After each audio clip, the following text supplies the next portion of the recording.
Hey, welcome and thank you for joining this week with Goodness Chick live at 5. This week we're going to be hitting on the topic and issue of suicide.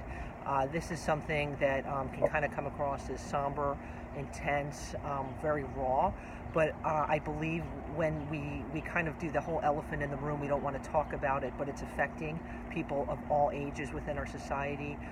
We need to talk about it. And if we're always comfortable with things, we're doing something wrong. Suicide is when somebody makes the decision to take their life, to end their life. There's been, comments made that I've heard over the years, both personally and professionally, where, well, that's selfish. How could they do such a thing? We're extracting that conversation altogether because to me, this is about empathy. This is about hearing, and this is about getting into the reality, the stark reality that no matter what your feeling is, it's when somebody takes their life. So what are some red flags when it comes to somebody that is at risk for suicide? Because this is kind of where we're going with how to be aware, be in tune with both our eyes, our ears, and our hearts. Because sometimes we can kind of get caught up in the craziness of life and be unaware of when somebody's hurting, because that's really what it is.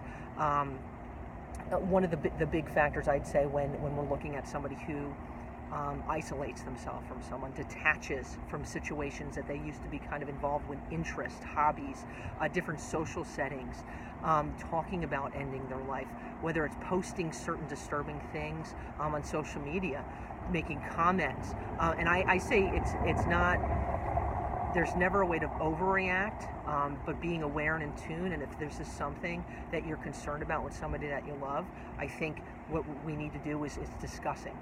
Are you hurting? Are you sad? Are you having these thoughts? It's kind of easy to say, well, somebody I know or somebody I care about would never, ever do something like this. It's kind of like the A on the chest, which is crazy, because if we took a step back and we really dialogued about how many people have had these thoughts, maybe have not connected the dots to it, but have had these thoughts, I've thought about it. One article that's been recently released talked between the season, 13 Reasons Why, that was put out between those few months that sitcom was out, talking about following a young lady who ended her life. The Google searches for how do I kill myself and ways to do it were exploded. So we need a dialogue with young people. We need a dialogue with our spouses. We need a dialogue because if somebody's hurting, we need to find ways to find support and encouragement for them, because this isn't something that goes away. And if somebody, another red flag is, have they been bullied? Are they hurting? Are they struggling with depression and not being heard? Are they self-medicating themselves? Is there, we don't really talk about this, but are they on medication that's just kind of counteracting in whatever way that's putting these thoughts in their head? So dialogue, when I tell you, is just a super big thing. And if this is, you're watching a TV show, you're, there's a movie that gets into the topic of suicide, talk about it.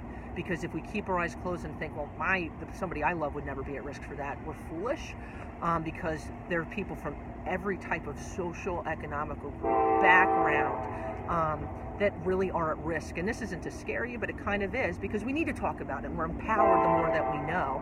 And so I encourage you to jump on goodnesscheck.com tomorrow. Check out our new blog post that's going to delve into this a little bit more in terms of resources, support, because support, and encouragement are super important. We're not supposed to go at things alone. Wishing you a great week. Peace, love, and goodness.